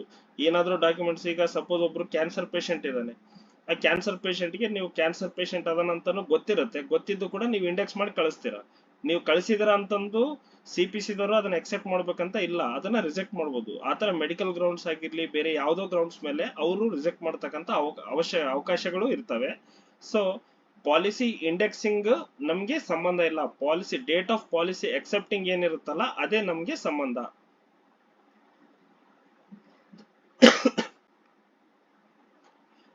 ನೆಕ್ಸ್ಟ್ ಸಮ್ ಶುಡ್, ಅದಕ್ಕೆ ಬೇರೆ ಬೇರೆ ರೂಲ್ಸ್ ಇದಾವೆ. ಬೇರೆ ಬೇರೆ ಕೆಲವೊಂದಕ್ಕೆ ಕೆಲವೊಂದ್ ತರದ್ದು ಚಾರ್ಟ್ ಇದೆ. ಅದಕ್ಕೆ ಎಷ್ಟಾದ್ರೆ ಎಷ್ಟು ವರ್ಷದೊಳಗಾದ್ರೆ ಯಾವ ತರ ಎಷ್ಟು ಪ್ರೀಮಿಯಂ ಪೇಡ್ ಮಾಡಿದ್ರೆ ಎಷ್ಟು ಕೊಡ್ಬೇಕು ಎಷ್ಟಿಲ್ಲ ಅನ್ನೋದಕ್ಕೆ ಬೇರೆ ಬೇರೆ ತರ ಚಾರ್ಟ್ ಇದೆ. ಆ ಚಾರ್ಟ್ ಪ್ರಕಾರ ಅವರು ಕ್ಲೈಮ್ ಮಾಡ್ತಾರೆ CPC ದವರು. ಆಕ್ಚುಲಿ 3 years ಒಳಗಡೆ ಅಂತಂದ್ರೆ ಎಲ್ಲಿಗೆ DPSC ಕಳಿಸ್ತೀವಿ. DPS ದವರು ಅವ್ರು ಅದನ್ನ ಚೆಕ್ ಮಾಡ್ಬಿಟ್ಟು ಆ ಡೆತ್ ಇಂದೆ ಜೆನ್ಯೂನ್ ರೀಸನ್ ಐತಾ ಇಲ್ಲ ಎಲ್ಲವಷ್ಟು ಚೆಕ್ ಮಾಡಿ, ಯಾಕಂದ್ರೆ ನಾರ್ಮಲ್ ಎಲ್ಲಾ ಕೇಸಲ್ಲೂ 50 ಲಕ್ಷದವರೆಗೂ ಪೋಸ್ಟ್ ಇಲ್ಲೇ ಯಾರಿಗೆ ಡಿವಿಷನಲ್ ಹೆಡ್ಗೆ ಅವಕಾಶ ಕೊಟ್ಟಿರ್ತಾರೆ. ಬಟ್ ಅದು ನಿಮ್ದು 20,000 ರೂಪಾಯಿ ಪಾಲಿಸಿ ಇರ್ಲಿ, ವಿದಿನ್ 3 years ಒಳಗೆ ಏನಾದ್ರು ಡೆತ್ ಆಗಿತ್ತು ಅಂದ್ರೆ, ಅರ್ಲಿ ಡೆತ್ ಕ್ಲೈಮ್ ಇತ್ತು ಅಂತಂದ್ರೆ ಅದನ್ನ ಕಂಪಲ್ಸರಿ ನಾವು DPS ಗೆ ಕಳಿಸ್ತೀವಿ, ರೀಜನಲ್ ಆಫೀಸ್ಗೆ. ಸೊ ಅವರು ಆ ಪ್ರೊಸೀಜರ್ ಪ್ರಕಾರ ಅದೇನ್ ಮಾಡ್ಬೇಕು ಮಾಡಿ ಕಳಿಸ್ತಾರೆ. ನಿಮ್ ಪಾಲಿಸಿ ಇನ್ಶೂರೆನ್ಸ್ ಪಾಲಿಸಿ ಫ್ಯಾಕ್ಟರ್ಸ್ ಬೇರೆ ಬೇರೆ ಇರ್ತವೆ. ಆ ಎಲ್ಲಾ ಫ್ಯಾಕ್ಟರ್ಸ್ ಕನ್ಸಿಡರ್ ಮಾಡಿ ನಿಮ್ಗೆ ಏನ್ ಕ್ಲೈಮ್ ಮಾಡ್ಬೇಕು ಅದನ್ನ ಕ್ಲೈಮ್ ಮಾಡ್ತಾರೆ. ಬಟ್ 100% ಕ್ಲೈಮ್ ಆಗಲ್ಲ. ಡೆತ್ ವಿದಿನ್ ಅರ್ಲಿ ಡೆತ್ ಇದ್ರೊಳಗಡೆ 100% ಕ್ಲೈಮ್ ಆಗಲ್ಲ. ಅಂದ್ರೆ 100% ಇನ್ ದ ಸೆನ್ಸ್ ಏನ, ಅದಕ್ಕೆ ಬೇರೆ ಬೇರೆ ಚಾರ್ಟ್ ಇರುತ್ತೆ. ಆ ಚಾರ್ಟ್ ಫ್ಯಾಕ್ಟರ್ಸ್ ನ ಡಿಪೆಂಡ್ ಆಗಿ ಅದ್ರ ಮೇಲ್ಗಡೆ ಮಾಡ್ತಾರೆ. Upon the ending of grace period that is status of the policy changes to void. ಅಂದ್ರೆ ಈಗ ಸಪೋಸ್ ಈ ಪಾಲಿಸಿದು ಗ್ರೇಸ್ ಪೀರಿಯಡ್ ಇತ್ತು, ಏನು ಈ ತಿಂಗಳದ್ದು ನಂದು ಪಾಲಿಸಿ ಗ್ರೇಸ್ ಪೀರಿಯಡ್ ಬಂದು ಈ ತಿಂಗಳದ್ದು ಯಾವಾಗಿರುತ್ತೆ 31ನೇ ತಾರೀಕು ತನಕ ಇರುತ್ತೆ. 31ನೇ ತಾರೀಕು ಮುಗೀತು, ನಾನು ಜುಲೈ 1ನೇ ತಾರೀಕಿಗೆ ಹೋಗಿ ಕಟ್ಟಕ್ ಹೋಗ್ದೆ ಅಂತಂದ್ರೆ ಆ ಪಾಲಿಸಿನ ಏನಂತ ಕರಿತೀವಿ ನಾವು, ವಾಯ್ಡ್ ಪಾಲಿಸಿ ಅಂತ ಕರಿತೀವಿ. ಓಕೆ, ಇದು ವಾಯ್ಡ್ ಪಾಲಿಸಿ. ಆಮೇಲೆ revival and reinstatement for policies less than 3 years. ಅಂದ್ರೆ ಪಾಲಿಸಿ ಎಕ್ಸೆಪ್ಟ್ ಮಾಡ್ಕೊಂಡು ಇನ್ನು 3 ವರ್ಷಕ್ಕಿಂತ ಕಡಿಮೆ ಇದೆ ಅಂತಂದ್ರೆ ಅಂತ ಪಾಲಿಸಿಗೆ ಅದು ವಾಯ್ಡ್ ಲ್ಯಾಬ್ಸ್ ಆಗಕ್ಕೆ ಎಷ್ಟರವರೆಗೂ ಇದೆ ಅಂದ್ರೆ ಅಪ್ ಟು 6 months ವರೆಗೂ ವಾಯ್ಡ್ ಲ್ಯಾಬ್ಸ್ ಮಾಡಕ್ಕೆ ಅವಕಾಶ ಇದೆ. Okay, revival up to 6 months ಒಳಗಡೆ ಪಾಲಿಸಿ ಇತ್ತು, ನಮ್ದು 3 years ಆಗಿದೆ ಪಾಲಿಸಿ ಮಾಡಿಸಿ, ಇನ್ನ 3 years ಒಳಗಡೆ ಇದೆ ಅಂತಂದ್ರೆ ನಾವು ಅದನ್ನ ವಾಯ್ಡ್ ಅಥವಾ ಲ್ಯಾಬ್ಸ್ ಪಾಲಿಸಿ ಅಂತ ಏನ್ ಕರಿತೀವಲ್ಲ, ಈಗ ಮೋರ್ ದನ್ ಗ್ರೇಸ್ ಪೀರಿಯಡ್ ಆದ್ಮೇಲೆ ವಾಯ್ಡ್ ಅಥವಾ ಲ್ಯಾಬ್ಸ್ ಪಾಲಿಸಿ ಅಂತ, ಅದನ್ನ 6 ತಿಂಗಳವರೆಗೂ ಕಟ್ಟೋಕೆ ಅವಕಾಶ ಇರುತ್ತೆ. ಅದಕ್ಕೆ ನಾವೇನಂತ ಕರಿತೀವಿ, ರೀಇನ್ಸ್ಟೇಟ್ಮೆಂಟ್ ಅಂತ ಕರಿತೀವಿ. ಅದೇ ಸಪೋಸ್ 6 ತಿಂಗಳು ಆಯ್ತು ಅಂತಂದ್ರೆ 6 ತಿಂಗಳಾದ್ಮೇಲೆ ಅದೇನಾಗುತ್ತೆ, ವಾಯ್ಡ್ ಲ್ಯಾಬ್ಸ್ ಆಗಿದ್ದು ಆಕ್ಟಿವ್ ಲ್ಯಾಬ್ಸ್ ಆಗುತ್ತೆ. ಆಕ್ಟಿವ್ ಲ್ಯಾಬ್ಸ್ ಆದ್ಮೇಲೆ ನಾವು ನಮ್ಮ ಗುಡ್ ಹೆಲ್ತ್ ಡಿಕ್ಲರೇಷನ್ ತಗೊಂಡು ನಾವಿಲ್ಲಿ ಎಕ್ಸೆಪ್ಟ್ ಮಾಡ್ಕೊಳಕ್ ಆಗಲ್ಲ. ಅಂತ ಟೈಮಲ್ಲಿ ನಾವೇನ್ ಮಾಡ್ತೀವಿ, ಅದನ್ನ ರಿವೈವಲ್ಗೋಸ್ಕರ ರಿವೈವಲ್ ಅಪ್ಲಿಕೇಶನ್ ಮೆಡಿಕಲ್ ಎಕ್ಸಾಮಿನೇಷನ್ ಆಗಿ ರಿವೈವಲ್ಗೆ ನಾವು ಕಳಿಸ್ತೀವಲ್ಲ, ಅದನ್ನ ನಾವೇನಂತ ಕರಿತೀವಿ, ರಿವೈವಲ್ ಅಂತ ಕರಿತೀವಿ. ಆಫ್ಟರ್ 6 months, ಇದನ್ನೇನು ಪಾಲಿಸೀಸ್ ಲೆಸ್ ದೆನ್ 3 years ಇದ್ದದಕ್ಕೆ ಅಪ್ ಟು 6 months ವರೆಗೂ ಪಾಲಿಸಿ ವಾಯ್ಡ್ ಲ್ಯಾಬ್ಸ್ ಆಗುತ್ತೆ. ಆಫ್ಟರ್ 6 months ಆಯ್ತು ಅಂದ್ರೆ ಪಾಲಿಸಿ ಆಕ್ಟಿವ್ ಲ್ಯಾಬ್ಸ್ ಆಗುತ್ತೆ. ಆಕ್ಟಿವ್ ಲ್ಯಾಬ್ಸ್ ಆಯ್ತು ಅಂದ್ರೆ ನಾವು ರಿವೈವಲ್ ಕಳಿಸ್ಬೇಕು. ವಾಯ್ಡ್ ಲ್ಯಾಬ್ಸ್ ಇತ್ತು ಅಂದ್ರೆ ರೀಇನ್ಸ್ಟೇಟ್ಮೆಂಟ್, ಅಂದ್ರೆ ನಾವೇ ಗುಡ್ ಹೆಲ್ತ್ ಕಂಡೀಷನ್ ಕಸ್ಟಮರ್ ಕಡೆಯಿಂದ ಡಿಕ್ಲರೇಷನ್ ತಗೊಂಡು ನಾವೇ ಎಕ್ಸೆಪ್ಟ್ ಮಾಡ್ಕೋಬಹುದು. ಇನ್ ಕೇಸ್ ಆಫ್ಟರ್ 6 months ಆಯ್ತು ಅಂದ್ರೆ ಅದನ್ನ CPC ಕಳಿಸಿ ಅದ್ರದ್ದೇನ್ ಪ್ರೊಸೀಜರ್ ಇದೆ ರಿವೈವಲ್ ಮಾಡಿಸ್ಬೇಕು. ಸೊ ಇದು ಬಂದು ಯಾವುದು ಅಪ್ ಟು 3 years ವರೆಗೂ ಒಂದಾಯ್ತು. Next revival and reinstatement for policies more than 3 years. ಈ ಪಾಲಿಸಿ ನಾನು 2020 ಮಾಡಿಸಿದ್ದೀನಿ ಅಂದ್ರೆ 2024ಕ್ಕೆ ನಾ 3 ವರ್ಷದ ಮೇಲೆ ಆಯ್ತು, ನಾನು ಕರೆಕ್ಟ್ ಆಗಿ ಕಟ್ಕೊತಾ ಬಂದಿದ್ದೀನಿ ಅಂತಂದ್ರೆ ನನಗೆ ಎಲ್ಲಿವರೆಗೂ ಅವಕಾಶ ಇರುತ್ತೆ ಅಂತಂದ್ರೆ, ಇನ್ಆಕ್ಟಿವ್ ಲ್ಯಾಬ್ಸ್ ರೀಇನ್ಸ್ಟೇಟ್ ಮಾಡೋಕೆ ಅವಕಾಶ ಎಲ್ಲಿವರೆಗೂ ಇರುತ್ತೆ ಅಂದ್ರೆ ಅಪ್ ಟು 12 months. ಈಗ ನಂದು 15/5/2024 ಐತೆ ಅಂದ್ರೆ ನಾನು ನೆಕ್ಸ್ಟ್ 31/5/2025 ವರೆಗೂ ನನ್ನ ಪಾಲಿಸಿನ ರೀಇನ್ಸ್ಟೇಟ್ಮೆಂಟ್ ಮಾಡೋಕೆ ಅವಕಾಶ ಇರುತ್ತೆ. ಅದೇ 3 ವರ್ಷದ ಒಳಗಾಯ್ತು ಅಂತಂದ್ರೆ 1 ವರ್ಷ ತನಕ ಇರಲ್ಲ, ಕೇವಲ 6 ತಿಂಗಳ ತನಕ ಇರುತ್ತೆ. ಅದೇ ರಿವೈವಲ್ ಮಾಡ್ಬೇಕು ಅಂತಂದ್ರೆ ನಮ್ದು ಪಾಲಿಸಿ ಆಫ್ಟರ್ 12 months ಆಯ್ತು, ಮೋರ್ ದೆನ್ 3 years ಪಾಲಿಸಿ ಇದೆ, ಅದು 12 months ಗಿಂತ ಜಾಸ್ತಿ ನನ್ ಕಟ್ಟೆ ಇಲ್ಲ ಪಾಲಿಸಿ ಅಂತಂದ್ರೆ ಆಫ್ಟರ್ 12 months ಕಂಪ್ಲೀಷನ್ ಆಯ್ತು ಅಂತಂದ್ರೆ 13th month ಗೆ ಯಾವಾಗ ಅದು ಬರುತ್ತೆ, ಅದು ಬಂದ ನಂತರ ಅದನ್ನ ರೀಇನ್ಸ್ಟೇಟ್ಮೆಂಟ್ ಮಾಡಕ್ ಬರಲ್ಲ, ಅದನ್ನ ರಿವೈವಲ್ಗೋಸ್ಕರ CPC ಗೆ ಕಳಿಸ್ಬೇಕು. ಅದನ್ನ CPC ಗೆ ಅಂತಂದ್ರೆ CPC ಕಳಿಸಿದ ನಂತರ ಅಲ್ಲಿ ಅದಕ್ಕೆ ಸ್ಯಾಂಕ್ಷನ್ ಮಾಡೋಕೆ ಯಾರ್ಯಾರಿದ್ದಾರೆ ಅಂತ ನಾವು ಆಲ್ರೆಡಿ ನೋಡಿದ್ವಲ್ಲ, ಅದ್ರೊಳಗಡೆ ಸಿಗುತ್ತೆ. A policy which is less than 3 years duration, any premium that had become due not paid either on the first day of the month or for the which premium is due or within the period of grace period. ಅಂದ್ರೆ void ಅಂತಂದ್ರೆ ಯಾವ್ದು ಕರಿತೀವಿ ಅಂದ್ರೆ 3 ವರ್ಷದ ಒಳಗಿನ policy ಇದ್ದು ಅದಕ್ಕೆ ಏನಾದ್ರೂ ಡ್ಯೂ ಇದ್ದು ಅದನ್ನ ಫಸ್ಟ್ ಡೇ ಇಂದ ಗ್ರೇಸ್ ಪೀರಿಯಡ್ ಒಳಗಡೆ ಕಟ್ಟಿಲ್ಲ ಅಂತಂದ್ರೆ ಅದನ್ನ ವಾಯ್ಡ್ ಅಂತ ಕರಿತೀವಿ. A policy which is N existing for a period more than 3 years and shall be treated as lapsed if the premium remain unpaid for more than 12 months. ಅಂದ್ರೆ 12 ತಿಂಗಳಿಗಿಂತ ಜಾಸ್ತಿ 3 ವರ್ಷ ಆಗಿದಂತ ಪಾಲಿಸಿ ಸಪೋಸ್ ನಾವು ಕಟ್ಟಿದ್ದಿಲ್ಲ ಅಂತಂದ್ರೆ ಅದನ್ನ ನಾವೇನಂತ ಕರಿತೀವಿ, ಲ್ಯಾಬ್ಸ್ ಅಂತ ಕರಿತೀವಿ. A policy which is an existing period less than 3 years shall be treated as lapsed if the premium remain unpaid for more than 6 months. ಅದೇ 3 ವರ್ಷದ ಒಳಗಿನ ಪಾಲಿಸಿ ಇತ್ತು ಅಂತಂದ್ರೆ 6 ತಿಂಗಳಕ್ಕಿಂತ ಜಾಸ್ತಿ ಏನಾದ್ರೂ ಅದು ಕಟ್ಟಿಲ್ಲ ಅಂದ್ರೆ ಅದನ್ನು ಕೂಡ ನಾವು ಲ್ಯಾಬ್ಸ್ ಪಾಲಿಸಿ ಅಂತಂದು ಕರಿತೀವಿ. ಆ ಲ್ಯಾಬ್ಸ್ ಪಾಲಿಸಿನ ನಾವು ರಿವೈವಲ್ ಗೆ ಮತ್ತೆ ಕಳಿಸ್ತೀವಿ. ಓಕೆ, ಇದಾದ ನಂತರ an insurance policy can be lapse or become void if the insurer fails to make payments on it. ಅಂದ್ರೆ ಅದು ಲ್ಯಾಬ್ಸ್ ಅಥವಾ ಬಿಕೇಮ್ ವಾಯ್ಡ್ ಯಾವಾಗ ಆಗುತ್ತೆ ಅಂದ್ರೆ ಆ ತಿಂಗಳದ್ದು ಪಾಲಿಸಿದ ಅಮೌಂಟ್ ಏನಿರುತ್ತೆ ಅವನು ಕಟ್ಟೋಕೆ ಫೇಲ್ ಆದ್ರೆ ಮಾತ್ರ ಅದನ್ನ ಲ್ಯಾಬ್ಸ್ ಅಥವಾ ವಾಯ್ಡ್ ಅಂತ ಕರಿತೀವಿ. Once a policy is lapsed it can be processed for revival or reinstatement subject to the condition. ಅಂದ್ರೆ ಈಗ ಪಾಲಿಸಿ ಲ್ಯಾಬ್ಸ್ ಅಥವಾ ವಾಯ್ಡ್ ಆಯ್ತು ಅಂತಂದ್ರೆ ಅದನ್ನ ನಾವೇನ್ ಮಾಡ್ಬೇಕು, ನೆಕ್ಸ್ಟ್ ರಿವೈವಲ್ ಇಲ್ಲಾಂದ್ರೆ ರೀಇನ್ಸ್ಟೇಟ್ಮೆಂಟ್ ಮಾಡ್ಬೇಕಾಗತ್ತಾ. ಅದಕ್ಕೆ ಏನೇನ್ ಕಂಡೀಷನ್ಸ್ ಇದಾವೆ ಅಂತ ಇಲ್ಲಿ ಹೇಳ್ತಾರೆ. If the policy is less than 3 years old premium can be accepted in lapsed one within 6 months from the date from which first premium was due with interest at 12% per annum. ಇದು very very important. Default ಅಂತ ಏನ್ calculation ಮಾಡ್ತೀವಲ್ಲ, ನಾವು default calculation ಮಾಡೋದು ಇದ್ರ ಮೇಲ್ಗಡೆ. ಅವ್ರದ್ದು date of acceptance ಏನಿರುತ್ತೆ ಅಲ್ಲಿಂದ ಇಲ್ಲಿವರೆಗೂ ಎಷ್ಟಿರುತ್ತೆ ಪ್ರೀಮಿಯಮ್, ಆ ಎಲ್ಲಾ ಪ್ರೀಮಿಯಂಗೂ 12% ಪರ್ ಆನಮ್ ನಾವು ಕ್ಯಾಲ್ಕುಲೇಟ್ ಮಾಡ್ತೀವಿ. If the policy is more than 3 years old, ಅದು ಮೋರ್ ದೆನ್ 3 years ಇತ್ತು ಅಂತಂದ್ರೆ 12 months ತಗೋತೀವಿ. ಅದು ಕೂಡ ಏನು 12% ಪರ್ ಆನಮ್ ಅಂದ್ರೆ ತಿಂಗಳಿಗೆ 1% ಬಿದ್ದಂಗಾಯ್ತು. ಒಂದು ವರ್ಷಕ್ಕೆ 12% ಅಂದ್ರೆ ತಿಂಗಳಿಗೆ 1% ಬಿದ್ದಂಗಾಗುತ್ತಾ. Okay, revival of an insurance policy means activating a policy that has not been reinstated. Revival ಅಂತಂದ್ರೆ ಏನು ಅಂದ್ರೆ ಇನ್ಆಕ್ಟಿವ್ ಆಗಿರ್ತಕ್ಕಂಥ ಪಾಲಿಸಿನ ನಾವು ಆಕ್ಟಿವ್ ಮಾಡ್ತೀವಿ.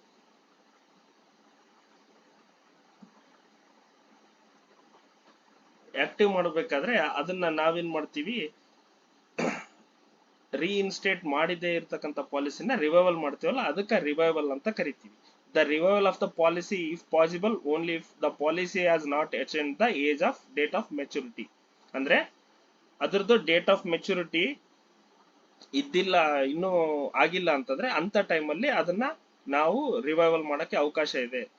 The life assured is insurable at the time of revival. ಅಂದ್ರೆ ರಿವೈವಲ್ ಆಗದೆ ಇರೋ ಟೈಮ್ ಅಲ್ಲಿ ಆ ಪಾಲಿಸಿ ಇನ್ಶೂರೇಬಲ್ ಇರಲ್ಲ. At the time of revival ಆಗ್ಬೇಕಾದ್ರೆ ಇನ್ಶೂರೇಬಲ್ ಇರುತ್ತೆ. The policy assured no such limit for revival. ಮೊದಲಿಗೆ 2 ಲಿಮಿಟ್ ಇತ್ತು, ಈಗ ಕ್ವಶನ್ ಕೇಳಿದ್ರೆ ಇದ್ರ ಮೇಲ್ಗಡೆ ಕೇಳ್ಬೋದು ಎಷ್ಟು ಸಲ ರಿವೈವಲ್ ಮಾಡಕ್ಕೆ ಅವಕಾಶ ಇದೆ. 2 ಸಲ ಮಾಡಕ್ಕೆ ಮಾತ್ರ ರಿವೈವಲ್ ಮಾಡಕ್ಕೆ ಅವಕಾಶ ಇದೆ.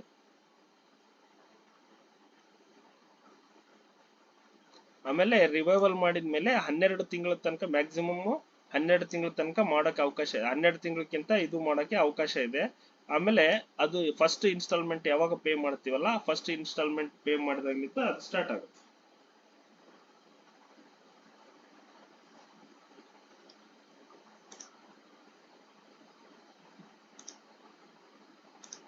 ಓಕೆ, ನೆಕ್ಸ್ಟ್ ಕಮ್ಯೂಟೇಷನ್ ಅಂತಂದ್ರೆ ಏನು ಅಂತಂದ್ರೆ alteration in a contract of insurance excepting one in the date of maturity. ಅಂದ್ರೆ ಕಮ್ಯೂಟೇಷನ್ ಅಂತಂದ್ರೆ ಏನಂತ ಕೇಳ್ತಾರೆ. Commutation is a process of altering the policy. ಅದರಲ್ಲಿ ಡೇಟ್ ಆಫ್ ಮೆಚುರಿಟಿನ ಬಿಟ್ಟು ಬೇರೆ ಪ್ರೀಮಿಯಂ ಅಮೌಂಟ್ ಆಗ್ಲಿ ಸಮ್ ಅಶ್ಯೂರ್ಡ್ ಆಗ್ಲಿ ಆಲ್ಟ್ರೇಷನ್ ಏನ್ ಮಾಡ್ತೀವಲ್ಲ, ಆಲ್ಟ್ರೇಷನ್ ಮಾಡೋದಕ್ಕೆ ಏನಂತ ಕರಿತೀವಿ, ಕಮ್ಯೂಟೇಷನ್ ಅಂತ ಕರಿತೀವಿ. ಅದೇ ಡೇಟ್ ಆಫ್ ಮೆಚುರಿಟಿನ ಆಲ್ಟ್ರೇಷನ್ ಮಾಡೋದಿತ್ತು ಅಂತಂದ್ರೆ ಅದಕ್ಕೆ ಏನಂತ ಕರಿತೀವಿ, ಕನ್ವರ್ಷನ್ ಅಂತ ಕರಿತೀವಿ. ಡೇಟ್ ಆಫ್ ಮೆಚುರಿಟಿನ ಚೇಂಜ್ ಮಾಡ್ತಕ್ಕಂಥ ಪ್ರೊಸೆಸ್ಸಿಗೆ ಕನ್ವರ್ಷನ್ ಅಂತ ಕರಿತೀವಿ.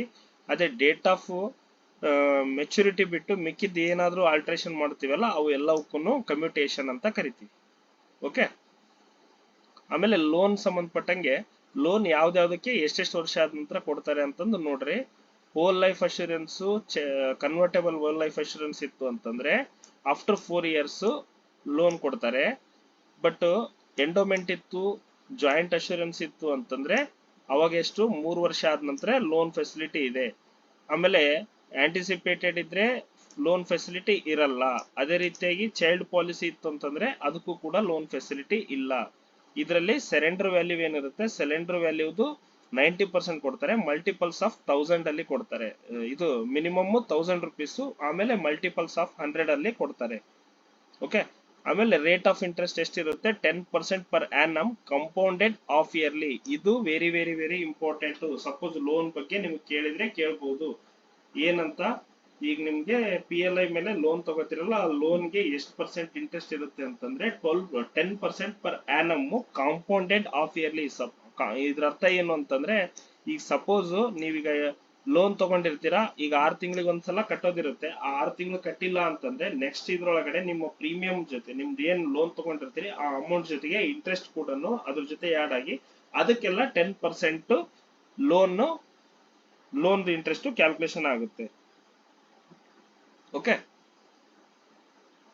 ಮಲ್ಟಿಪಲ್ಸ್ ಆಫ್ 100 ಅಲ್ಲಿ ಕಟ್ಟಬೇಕಂತ ಹೇಳ್ತಾರೆ. The second or subsequent loan shall not however be granted until full payment of previous loan. ಅಂದ್ರೆ ಪ್ರೀವಿಯಸ್ ಲೋನ್ ಆಗಕ್ಕಿಂತ ಮುಂಚೆ, ಪ್ರೀವಿಯಸ್ ಲೋನ್ ಕಂಪ್ಲೀಟ್ ಆಗಿ ಫುಲ್ಫಿಲ್ಮೆಂಟ್ ಆಗಕ್ಕಿಂತ ಮುಂಚೆ ಸೆಕೆಂಡ್ ಲೋನ್ ನ ಕೊಡಕ್ ಬರಲ್ಲ PLI ವಿಷಯದಲ್ಲಿ. ಆಮೇಲೆ ಇದು ಒಂದು ಕೇಳಿದ್ರೆ ಕೇಳ್ಬೋದು, ಸೂಸೈಡ್ ಕೇಸ್ ಇತ್ತು ಅಂತಂದ್ರೆ PLI ಪಾಲಿಸಿ ಒಳಗ ಏನ್ ಮಾಡ್ಬೇಕು, ಸೂಸೈಡ್ ಕೇಸ್ ಇತ್ತಂದ್ರೆ ಕ್ಲೈಮ್ ಆಗುತ್ತಾ ಆಗಲ್ಲ?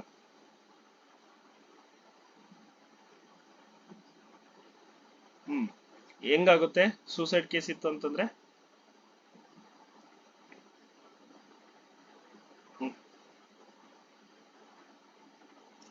ಓಕೆ, ನೋಡೋಣ. ಈಗ ಏನ್ ಹೇಳಿದ್ರೆ ನೀವ್ ಹೇಳಿದ್ದೈತಾ ಏನೈತ ನೋಡೋಣ ಅಂತ. ಈಗ ಇನ್ ಕೇಸ್ ಸೂಸೈಡ್ ಕೇಸಸ್ ಇತ್ತು ಅಂದ್ರೆ payment of 80% of premium paid or surrender value whichever is higher in case of suicide committed before expiry of 1 year from the date of acceptance or date of revival of the policy whichever is later. ಇದು ನೋಡ್ರಿ, 80% of premium ಪೇಡು ಅಂದ್ರೆ ಅವನ್ ಏನ್ ದುಡ್ಡು ಕಟ್ಟಿರ್ತಾನಲ್ಲ ಆ ದುಡ್ಡು ಕಟ್ಟಿದ್ರಲ್ಲಿ 80% ಇಲ್ಲ ಅಂತಂದ್ರೆ ಸರೆಂಡರ್ ವ್ಯಾಲ್ಯೂ. ಅವನು ಸರೆಂಡರ್ ವ್ಯಾಲ್ಯೂನ ಏನ್ ಚೆಕ್ ಮಾಡಿ ನೋಡ್ತೀವಲ್ಲ, ಈಗ ಸಪೋಸ್ ಆ ಸರೆಂಡರ್ ವ್ಯಾಲ್ಯೂ ಫ್ಯಾಕ್ಟರ್ ಇರ್ತದೆ, ಆ ಸರೆಂಡರ್ ವ್ಯಾಲ್ಯೂ ಫ್ಯಾಕ್ಟರ್ ನ ನೋಡ್ಕೊಂಡು ಇದರಲ್ಲಿ 80% ಪ್ರೀಮಿಯಂ ಕಟ್ಟಿದ್ದು ಜಾಸ್ತಿ ಇದ್ರೆ ಇದನ್ನ ಕೊಡ್ಬೇಕು, ಇಲ್ಲ ಸರೆಂಡರ್ ವ್ಯಾಲ್ಯೂ ಜಾಸ್ತಿ ಇದ್ರೆ ಸರೆಂಡರ್ ವ್ಯಾಲ್ಯೂ ಕೊಡ್ಬೇಕು. ಕಡಿಮೆ ಇದ್ದದಲ್ಲ, ಇಲ್ಲಿ ಯಾವ್ದು ಜಾಸ್ತಿ ಇರುತ್ತೋ ಅದನ್ನ ಕೊಡ್ಬೇಕು. ಅದು ಎಂತ ಟೈಮಲ್ಲಿ, ಇನ್ case of suicide committed before expiry of 1 year from the date of acceptance. ಅಂದ್ರೆ ಡೇಟ್ ಆಫ್ ಅಕ್ಸೆಪ್ಟೆನ್ಸ್ ಆಗಿ 1 ವರ್ಷದ ಒಳಗಡೆ ಪಾಲಿಸಿ ಇತ್ತು, ಅಲ್ಲಾಂದ್ರೆ ರಿವೈವಲ್ ಆಗಿ ಪಾಲಿಸಿ ರಿವೈವಲ್ ಆಗಿ ಇನ್ನೂ 1 ವರ್ಷ ಆಗಿದ್ದಿಲ್ಲ ಅಂದ್ರೆ ಅಂತ ಟೈಮ್ ಅಲ್ಲಿ ಸೂಸೈಡ್ ಕೇಸ್ ಅಲ್ಲಿ 80% ಆಫ್ ಪ್ರೀಮಿಯಂ ಪೇಡ್ ಅಂದ್ರೆ ಅವ್ನು ಕಟ್ಟಿರ್ತಕ್ಕಂಥದ್ರಲ್ಲಿ 80% ಪ್ರೀಮಿಯಂ ಆದ್ರೂ ಕೊಡ್ಬೋದು, ಇಲ್ಲ ಸರೆಂಡರ್ ವ್ಯಾಲ್ಯೂ, ಎರಡರಲ್ಲಿ ಯಾವುದು ಜಾಸ್ತಿ ಇರುತ್ತೆ ಅದನ್ನ ನಾವು ಕ್ಲೈಮ್ ಆಗಿ ಕೊಡ್ತೀವಿ. ಆಮೇಲೆ treated suicide case at par with other death claim cases if suicide committed after 1 year from the date of acceptance or date of revival of the policy whichever is litre.